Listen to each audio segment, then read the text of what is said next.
The story unfolds in 1980. A man arrives anxiously at his house on the city's outskirts. Inside is his daughter, whom he had taken from this place. Earlier, Catherine and George threw a party for their daughter Franny's 4th birthday. Guests noticed Catherine's thinness. She stayed busy ensuring everyone was pleased. Soon after, she slipped away to the bathroom to purge. The crowd later toasted Dr. George, who had earned his doctorate and secured a teaching job upstate in Sagan. The family would move soon. Catherine hated leaving her job, friends, and family in New York, but with George's father no longer supporting them, they had little choice. Catherine worked as an art restorer. When George found an old 19th century house through realtor Mara, they decided to move despite its need for repairs. Catherine wondered why such a fine home had been abandoned, but George blamed hard times for farmers. They hoped to start fresh away from city noise. As they settled in, Catherine examined every detail. She discovered an old journal filled with sheet music and urged George to paint again. He said he now preferred writing after his dissertation. That night, the nightlight in Franny's room flickered. Catherine smelled exhaust fumes, and objects moved on their own, sending Franny screaming into their room.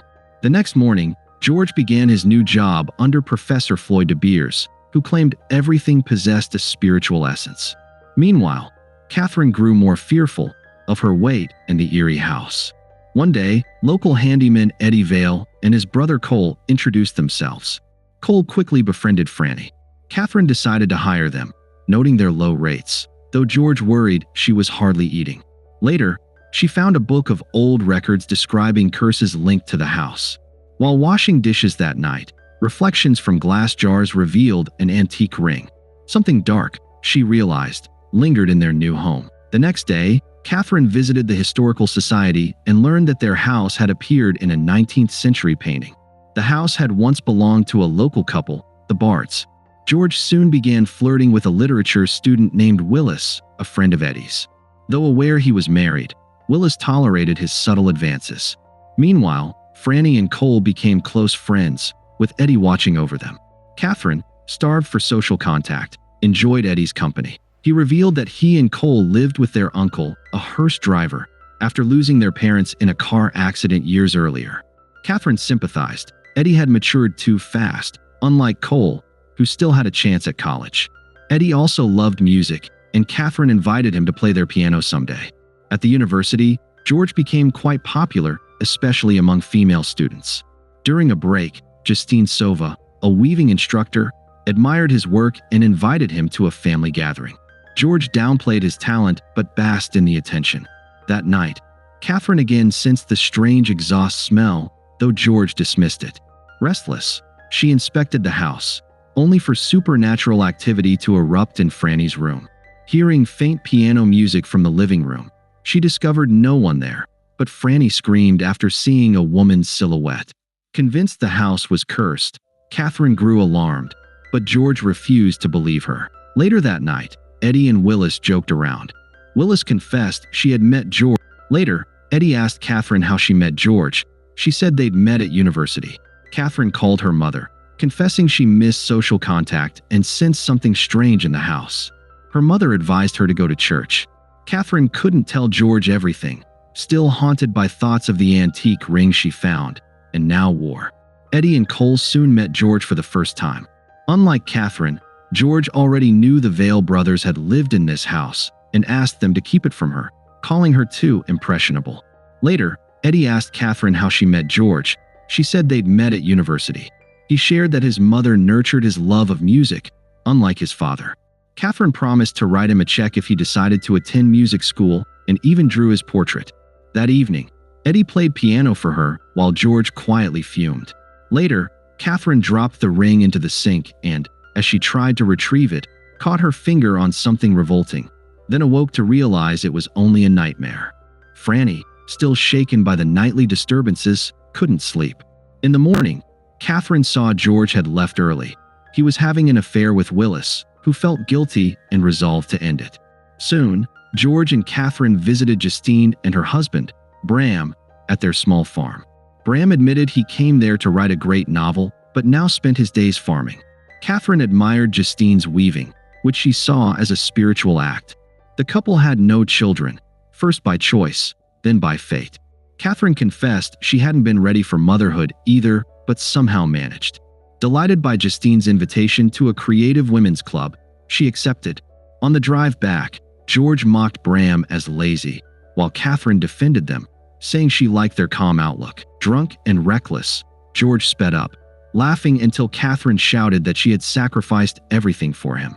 He dismissed her anger as drunken hysteria and pushed her in frustration.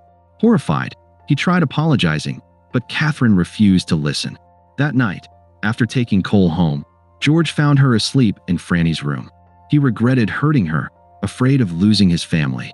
Suddenly, the nightlight exploded, waking Franny, and Catherine remained silent.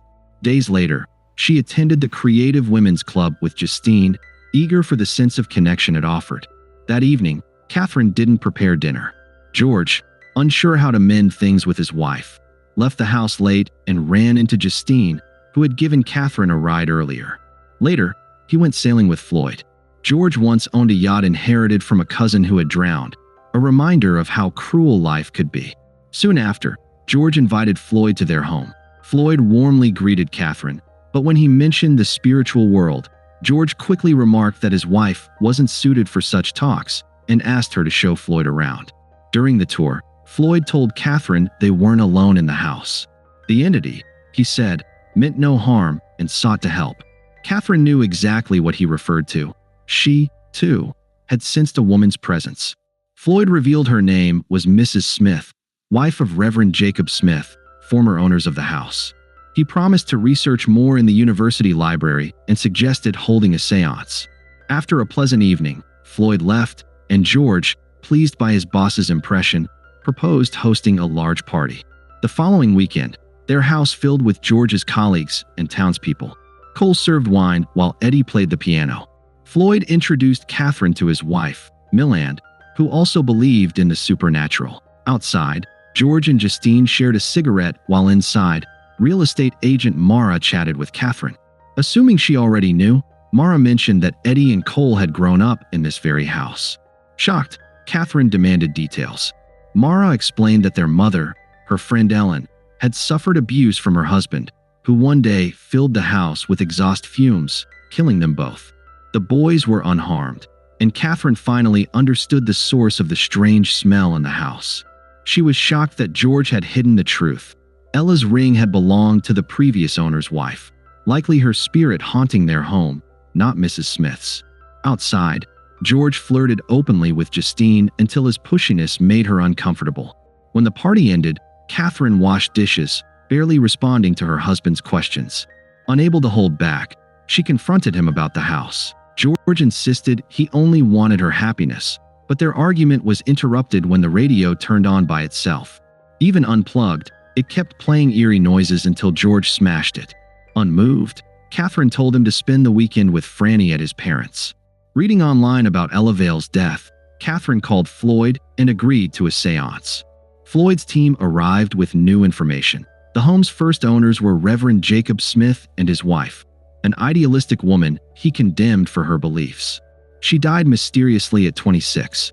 Floyd assured Catherine the spirit was not evil, since malevolent ones only reach out to sinners.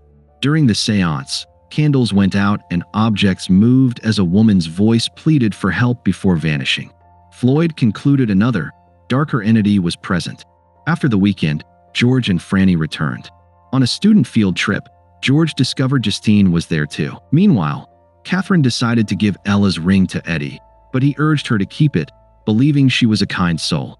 At the library, while returning George's books, Catherine noticed one was checked out under Willis's name, the same student having an affair with George. That day, Catherine quietly opened her own bank account. During the trip, George met his former advisor, Dr. Warren, who questioned how he'd been hired without recommendations. Embarrassed, George said it was a temporary post. Justine overheard, realizing he had lied. That night, George told Catherine he disliked her friendship with Justine due to rumors about her. She showed no reaction. The next day, Floyd informed George that Dr. Warren had called, revealing the truth. George had forged his recommendation letter. Flustered, George tried to charm Floyd into giving him another chance. George didn't want to ruin the weekend with his family visit, so Floyd agreed to delay their talk. That evening, during dinner, the Clares chatted while George carved the turkey. Conversation turned to his late cousin Henry, a gifted artist who had painted seascapes before dying in a yacht accident. After his death, all his paintings vanished. Catherine froze. Had George taken them? Shocked, she spilled her wine and fled to the bathroom to purge. When George followed, she admitted she was sick of their marriage. As he left, the bathroom door closed on its own, a faint female silhouette lurking behind her. That night, whispers echoed through the house, pleading for help. Because of their argument, George slept in his car. The next morning, seeing Floyd at the pier, he followed him. Floyd suggested they talk on his yacht. Meanwhile, at home, Catherine's distress didn't go unnoticed by Eddie. Sensing her pain and seeing reflections of his own father, he comforted her. In a moment of weakness, Catherine kissed him. At sea, George confessed to forging his Columbia recommendation, claiming misunderstanding. But Floyd was firm, regardless of motives. Falsification was inexcusable. He planned to report it to Human Resources the next day, meaning George would lose his job, though Floyd pitted him. Elsewhere, in a cafe, Justine saw Willis wearing a scarf she herself had woven, supposedly a gift George had ordered for his mother. Realizing the truth, Justine vowed to tell Catherine. Driving to her house, she noticed another car tailing her. It rammed her repeatedly until she lost control and crashed. At home, Catherine tried to confront George, but he claimed to feel unwell. She told him to sleep downstairs. That night, a raven smashed the bedroom window, startling her. George mocked her, saying her boyfriend could fix it in the morning. At dawn, Catherine got a phone call and rushed out, while George, already awake, silently watched her drive away. George called Cole, asking him to come early, then stopped by a pharmacy for sedatives, supposedly for Franny's night terrors. Meanwhile, Catherine visited Bram in the hospital. Justine had fallen into a coma, her recovery uncertain. Driving back, Catherine heard on the radio about Professor Floyd de Beer's death in a yacht accident. The report claimed he'd suffered a heart attack and fallen overboard. George feigned shock, though the university soon appointed him interim department chair, a role he welcomed.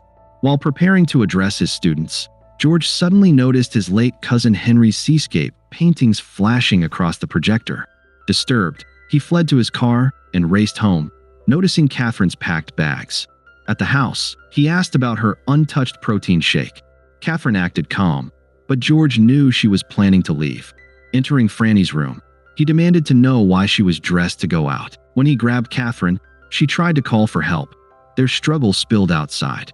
Catherine shouted that she knew he was behind the deaths of his cousin, Floyd, and even Justine's crash. George accused her of hysteria brought on by starvation. Suddenly weakening, Catherine realized he had drugged her shake. Fighting the dizziness, she stumbled back into the house, helped by Ella's ghost, who urged her on. But Franny was gone. The spirit of Ella, killed by her brutal husband, tried to shield Catherine, while another darker presence, Jacob Smith's ghost, manipulated George, whispering that he must get rid of her. Crying, George entered the room holding an axe. The next morning, Cole found a note from George saying Catherine had fallen ill. He watched Franny during the day, then left at dusk. Acting unfazed, George went to neighbor Pat's house that evening, asking him to call the sheriff. When the sheriff arrived, they found Catherine's lifeless body in the bedroom. George insisted someone had broken in. News spread quickly. Willis blamed herself, believing she could have intervened. After questioning, George was released. Eddie confronted the sheriff, convinced George was guilty, but with no proof. Even the sheriff's wife believed George was responsible, though Travis lacked evidence to arrest him. The house, everyone agreed, was cursed. Hearing Catherine's voice echoing in her mind, Justine finally awoke from her coma.